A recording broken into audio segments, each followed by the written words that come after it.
What's up, sports fans? Welcome to another edition of the Buzzer Beater. I'm your host, Troy Alexander. On this episode today, uh, I am just super stoked about the NBA season starting, which is in I think, yeah, it's like 12 days. So it's right around the corner. I just want to apologize for kind of the background here. I know there's no football in the background, there's no basketball, there's no baseball in the background. It's kind of where I'm recording until I move and I'm able to actually have a legit office. So until then, I will be recording my videos and uploading them with this background as it is. So I apologize for that. But I did want to just basically just talk about like my top three things that I'm super excited for the NBA bubble restart. I guess you can call it that, coming up in Orlando in 12 days, along with talking about opening night on the 30th. So before I head into my list of my top three things I'm most excited for, I want to talk about opening night. So opening night, we've got two games. We've got on the 30th, July 30th, which is a Thursday, we've got the Jazz and Pelicans, followed by the Lakers and Clippers. So two really fun games.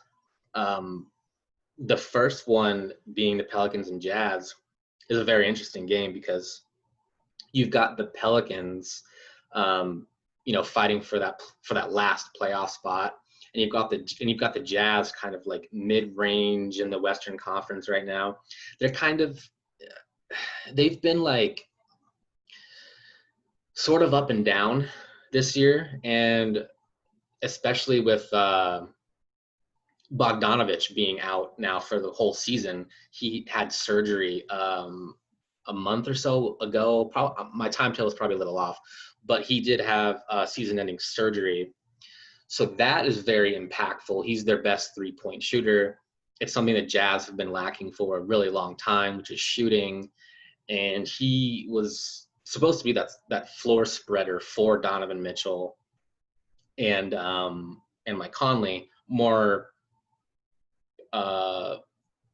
preferably Donovan Mitchell, because you need to spread your floor for your best player, and your best player is Donovan Mitchell. And it's going to be very interesting because Mike Conley has been very, very up and down also with Donovan Mitchell and just the Jazz in general. And everybody thought, including myself, that before the season started, when the Jazz made that Mike Conley trade, that this was really one of the things that the Jazz were going to need to kind of get to that next level. It really hasn't panned out that way. And now at the kind of the start of the pandemic of the COVID-19, you were hearing little things about Donovan Mitchell and Rudy Gobert not really having the best relationship. And then it kind of took COVID to explore that dynamic. And you come to find out that they're still not on great terms. And Gobert, making kind of a joke about it to start the whole COVID thing out, really put their relationship on the rocks. And you got to kind of wonder, like, is that going to play kind of a factor into them resuming their season and going into the playoffs? Now, let's be honest, I don't see the Jazz being contenders. In my eyes, there is 4 legitimate contenders in the entire league.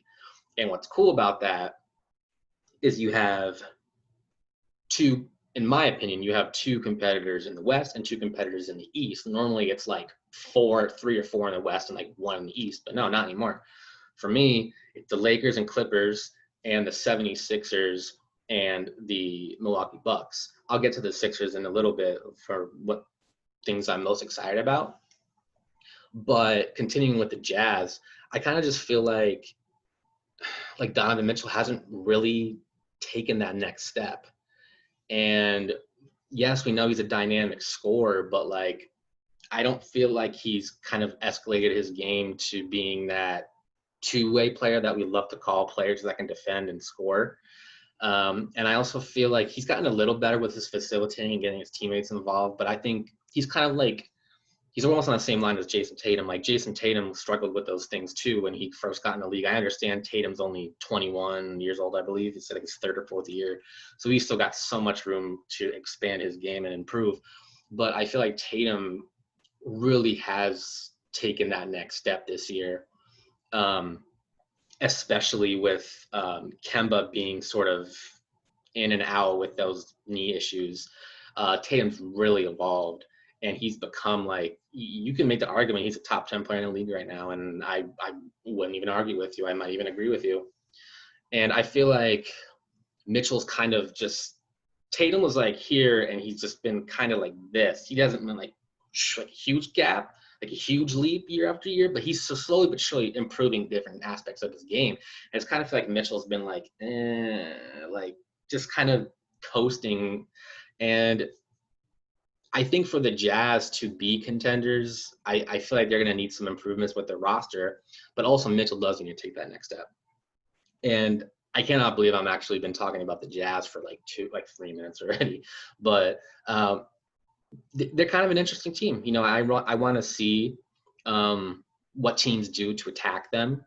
I want to see if Gobert is going to be that defensive enforcer that they really rely on, and what they do when Gobert's not on the floor. I want to see who's going to be that next guy that's going to step up and really defend for them because Gobert can't play 48 minutes a game, right? He's 5 especially. Centers can't play heavy minutes.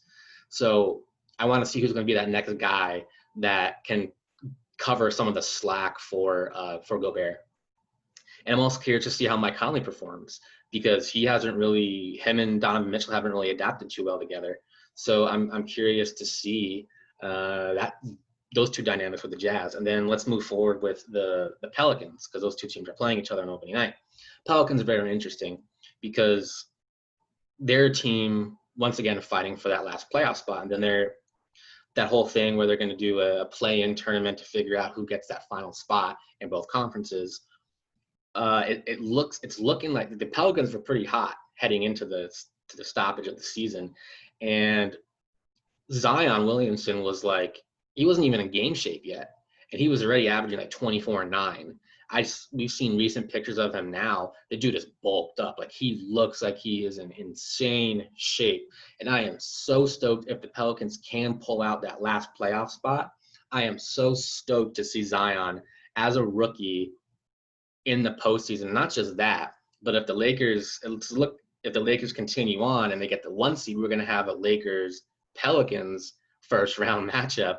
And that is going to be so fun, because you're going to be seeing LeBron, who's been kind of the face and the guy of the NBA for the past 8 years or so, maybe a little more. And then you've got Zion on the flip side, who's this young guy who's compared to LeBron sometimes, being the type of athlete that he is, that he might be the guy that's going to take over the league. So you want to see one guy who has the league and one guy that's trying to take the league play against each other. And you've also still got the Anthony Davis factor too, right? I mean, I'm sure there's still some sour grapes left over from that fallout. So it's curious to see those two dynamics. But I mean, the Pelicans, in my opinion, I think the Pelicans are like the next up and coming team. I mean, they have got assets, they have got young players, they've got draft picks, they have just a really, really nice core of players. And Brandon Ingram has freaking he's made a huge leap this year. Now, I understand that he is able to kind of do more of what he wants, because that's kind of how the situation is for him in New Orleans. When he was a Laker,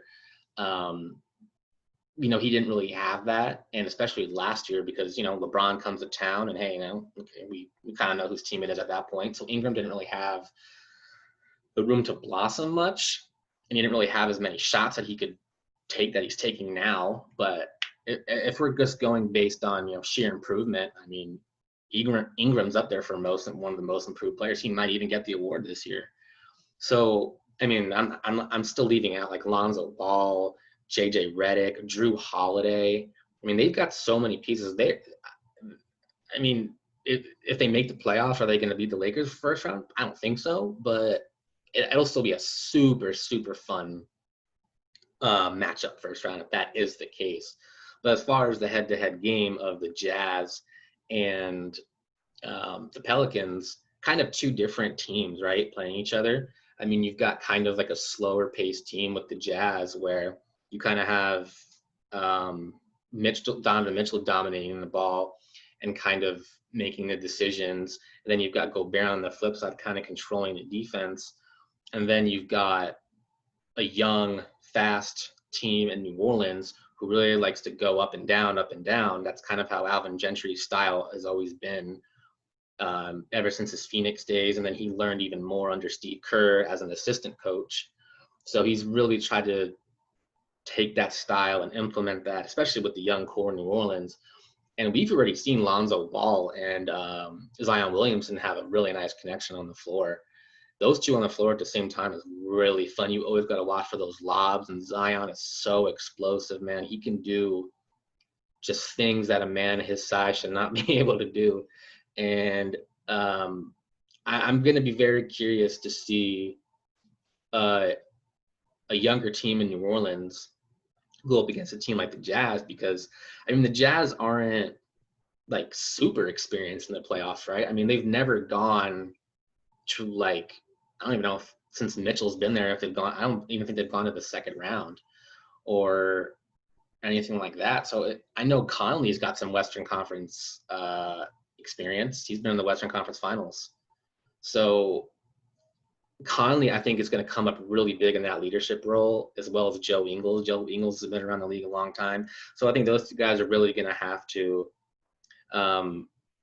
grab the bull by the horns and just kind of be the leaders for the Jazz and have that leadership come into play against the Pelicans, because Pelicans are a young team. They're going to want to go up and down the court with the Jazz. And I just want to see if the Jazz, especially with a big center, if a big center is able to keep up with the Pelicans. But it's going to be very interesting. I'm a big sports bettor, so I'm not even sure who I'm going to put money on for that game yet. But I'm feeling very confident in the Pelicans right now. So I would want to say them, but I'll kind of look at things the day prior to July 30th. But anyway, moving on to the Lakers and Clippers. Obviously, this has been one of the hottest rivalries of the whole year. Right now, the Clippers have the 2-1 edge as far as head-to-head games over the Lakers this year. And, first two games, I actually feel like the Lakers should be 2-1, and it should be reversed. The Lakers should be up 2-1. I feel like opening night when those teams played, the Clippers kind of just, Paul George didn't even play, and Kawhi Leonard kind of just imposed his will, coming off of Finals MVP award, and just kind of ran with it. LeBron looked a little indecisive out there. Looked like he was trying to get Anthony Davis too involved, and they just kind of didn't look great. And then you fast forward to their second game at Staples Center, and the Lakers were up by 15 points at one point heading into the second half. And I believe their lineup that they really kind of put their hands on the Clippers' throat was a lineup of Davis, LeBron, Pope, Kuzma, and Danny Green. They really imposed their will with that lineup. And then come second half, for some reason, Frank Vogel decided not to play that lineup another minute of the entire game, and the Clippers ended up pulling that game out. So it was very interesting to me why Vogel didn't go back to something that was working. Danny Green has proved that he knows how to guard Kawhi Leonard, probably the best out of anybody on the Lakers. I know Kawhi was shooting like a subpar percentage when Danny Green guarded him, but when everyone else guarded him on the Lakers, Kawhi was kind of just having his day. And then you head into that third game at home for the Clippers. Lakers pulled that one out. I mean, they were up by more than 10 points at one point. I know Avery Bradley had a huge game. He was hitting threes. He was defending, doing Avery Bradley things as far as defending, making life tough on Patrick Beverley, and just hitting shots. And that's all you really want when you're part of a LeBron James team is historically LeBron's always had guys that can shoot and defend.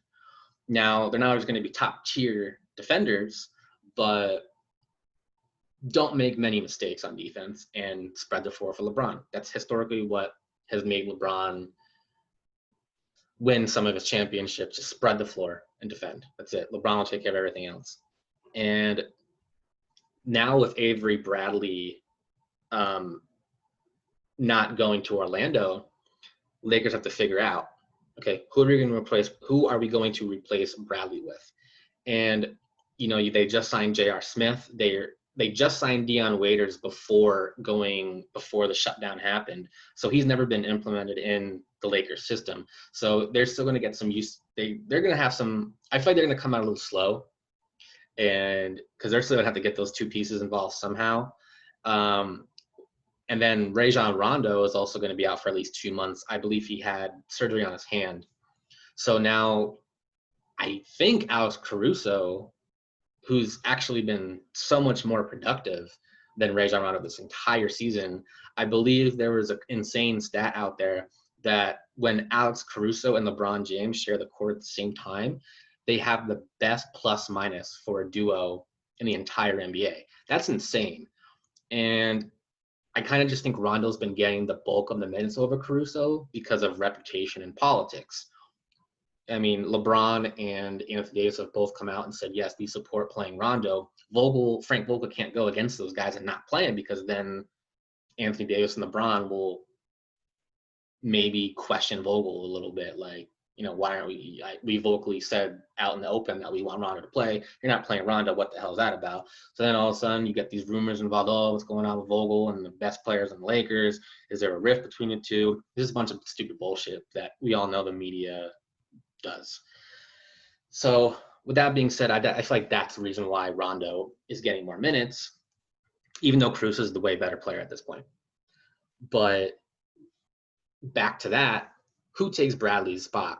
If Kyle Kuzma could ever develop into like that third guy that everyone seems to think he can be, he has yet to prove it. He's just been so up and down all year. He's got great games where he's like, damn, he's going to be that third guy for them. Then he's got games where he's making lapses. He has defensive lapses. He's not hitting his open shots. His shot looks weird. And then he has, like I said, he has other games where he makes great plays on defense, and he looks like, damn, he can be a guy that can maybe average 20 points, and that would be huge for the Lakers.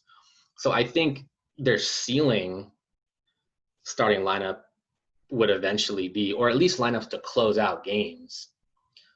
Like you would hope if Kuzma develops, I would think it would be Davis, LeBron, Kuzma, Kentavious Caldwell-Pope, and Danny Green. In that position, you have 5 guys on the floor that can switch anything and defend multiple positions. You don't have to worry. Obviously, your weak link there is probably Kuzma. You'd probably want to attack him on defense.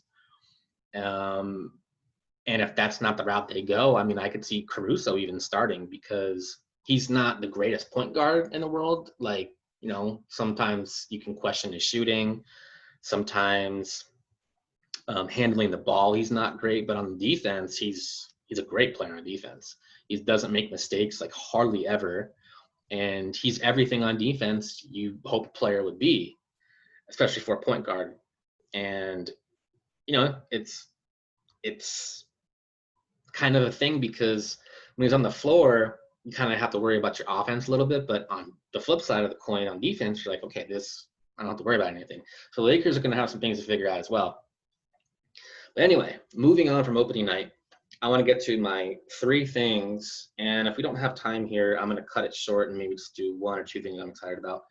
But my top 3 things, it was just announced that, finally, Brett Brown, head coach of the 76ers, is putting Ben Simmons at the 4 spot. And in my opinion, that's always been his position. The 76ers were the 6th seed before the season ended, or was put on pause. And the Al Horford signing just hasn't really worked out. Let's be frank. In today's NBA, Al Horford's the center. He's not a power forward. This isn't his Florida days anymore. For his entire career, he's played center. That's just how the modern NBA is. You can't have two centers playing together at the same time anymore. The NBA you're going to get killed. The NBA is just too fast. There's too much talent to expose two centers nowadays. So you got to start one of them. You can't play both of them. Obviously, Embiid can be, outside of Giannis, probably the most dominant player in the East. And you can even make the case that he's the best center in the game. I probably wouldn't argue with you, except for maybe Nikola Jokic. I mean, Embiid's a freak. But basically, Brett Brown has said that they've had scrimmages or practices, whatever you want to call it.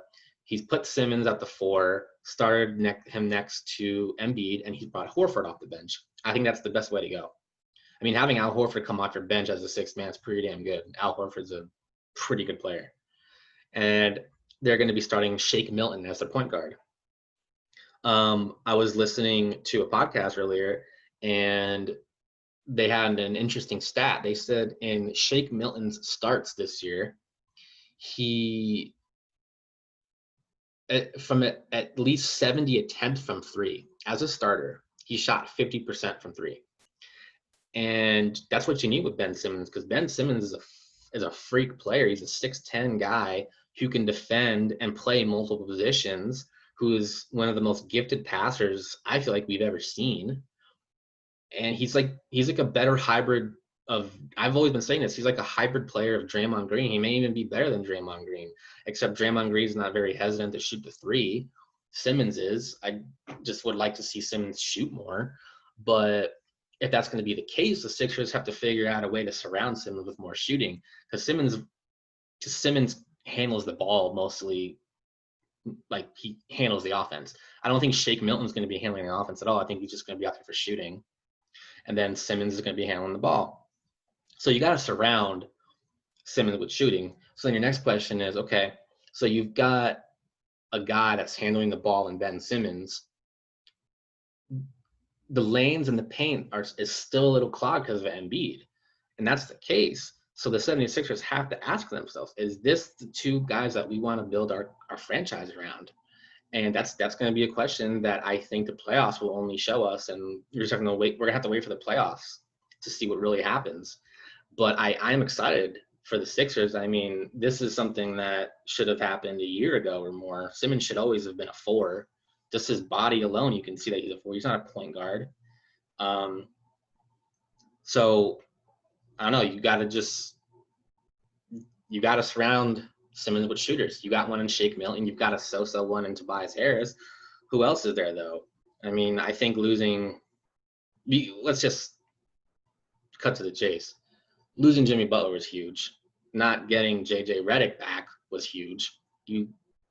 And as we saw in last year's playoffs, Jimmy Butler really took control of the offense. And he was that guy that when the games slow down, which is what the Sixers are great at, is when the games slow down, Jimmy Butler can just kind of go one-on-one and carry an offense in the half court.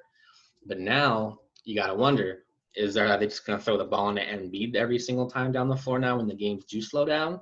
I don't know. It's very interesting to see, but I think the 76ers will be a lot more exciting. I think they'll be more explosive with Simmons playing the 4. So, I mean, the Sixers have been one of the most interesting, fun, weird teams that we've seen in a little bit. So I'm excited to see the Sixers.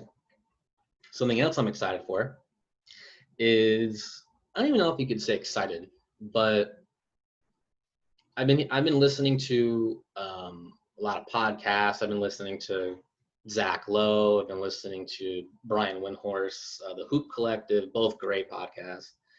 Love both of their work so much. And something we were talking about is kind of like the tampering going on. That's something that kind of got me thinking, like, if you listen to people around the league that are involved in the league, they say that, when teams are trying to, when players are trying to recruit other players, they're not hanging out with one another as an intent to tamper. For instance, maybe one guy's not thinking, hey, I'm going to hang out with this guy so I can try to lure him to my team.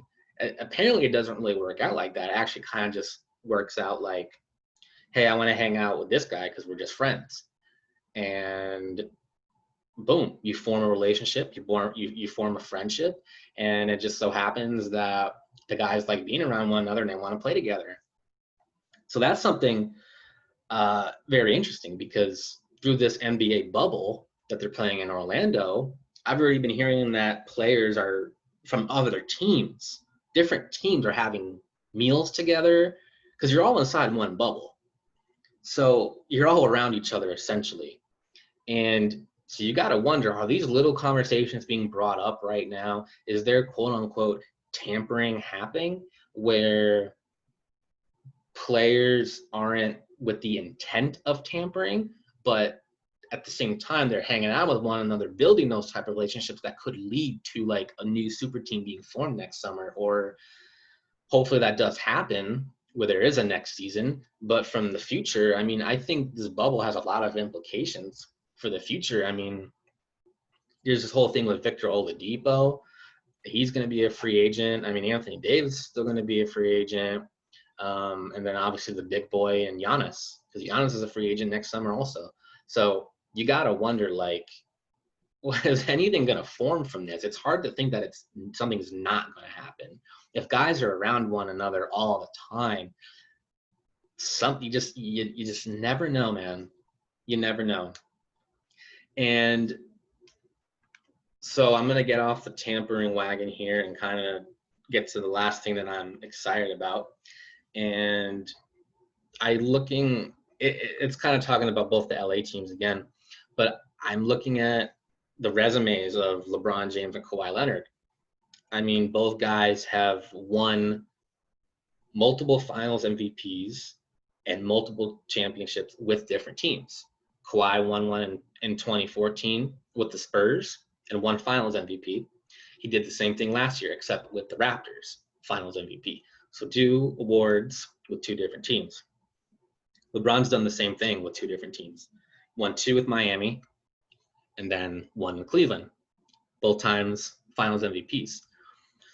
So these guys will be, if one of them wins the championship this year, and they will be the first players to have ever won 3 finals MVPs and 3 championships with 3 different teams. I think that alone, excuse me, gotta cut out the sun real quick.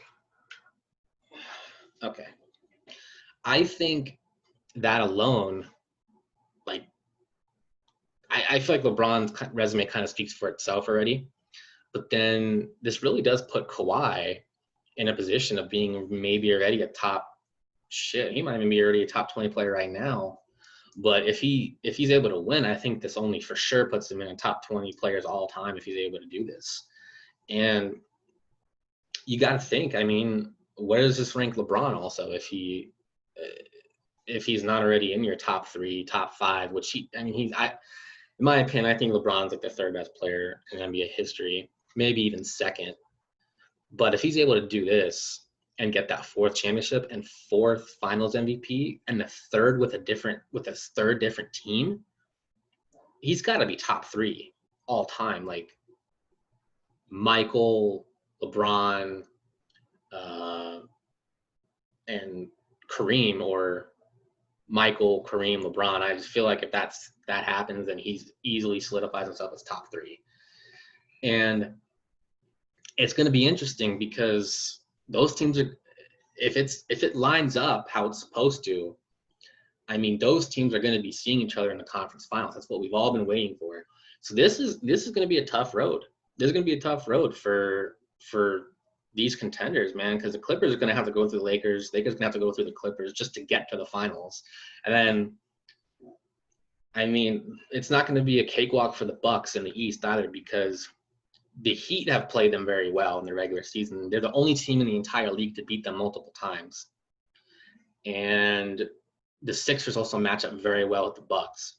So it's not going to be a cakewalk for either of these teams. And I'm still leaving out the Rockets, because the Rockets can cause some problems for people. I don't think that they're a threat in a 7-game series. I think when teams have multiple chances to figure out how to combat that small lineup, they're not going to lose 4 games to a team like that. And so, but the Rockets can scare some people. So my point is it's not going to be a cakewalk to get to the finals this year. So we're 12 days away. Guys, let me know in the comments. I really want to know what your guys' thoughts are and what you are excited for the upcoming resume of the season. I will be coming out with more content for the buzzer beater here soon. I've been really talking about lately, like top shooting guards of all time, and I feel like there's quite a few names, or in my opinion, there's one name in my mind that always gets left out of this conversation for top shooting guards of all time. I'm gonna be doing a little top 5 list of that coming out soon. I'm also gonna be doing once the season starts, I'm gonna be trying to come out with 1 to 2 videos a week, and we're just going to go from there. We're just going to be flushing content left and right out there. So thank you guys so much for tuning into the Buzzer Beater. I'm Troy Alexander. Till next time.